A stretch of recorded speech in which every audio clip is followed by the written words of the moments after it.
appreciate it. Um, let's move along. I do want to spend some time talking about the relationship with love and money. I won't spend too much time on this because I think we covered a lot of this in our webinar, but I really want you to always know that when you come into a relationship with somebody, it could be a friendship, it could be just a friendship with one of your girlfriends or one of your boyfriends, or a friendship, um, a romantic relationship, or even when you have your relationship with your children and your parents, right?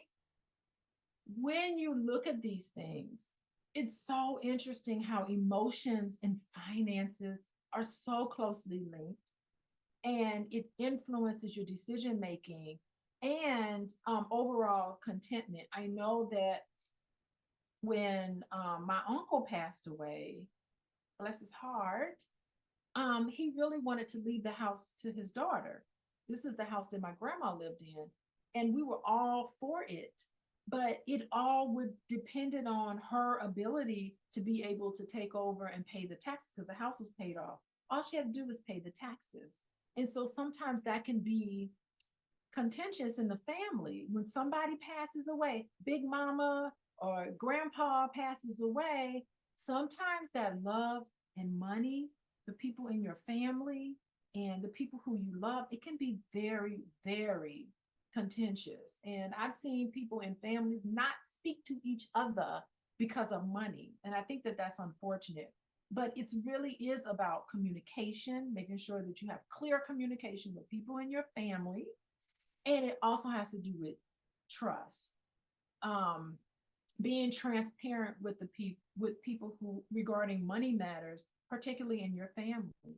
And um and I think that the loss of a loved one is, there's so many, you're grieving at the same time that you are also dealing with the financials with somebody, and it can make things, miscommunications happen all the time.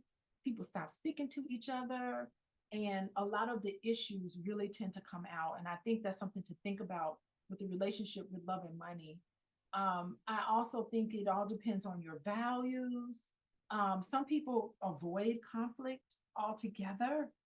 They point out, um, I think there's an interplay between love and money, and people want to prevent financial disputes that can strain relationships. And so sometimes they just don't want to talk about it at all, but they know how they feel deep down inside. Emotional stress, um, economic economic stress can impact emotional intimacy and how even married couples can work together and mitigate that stress.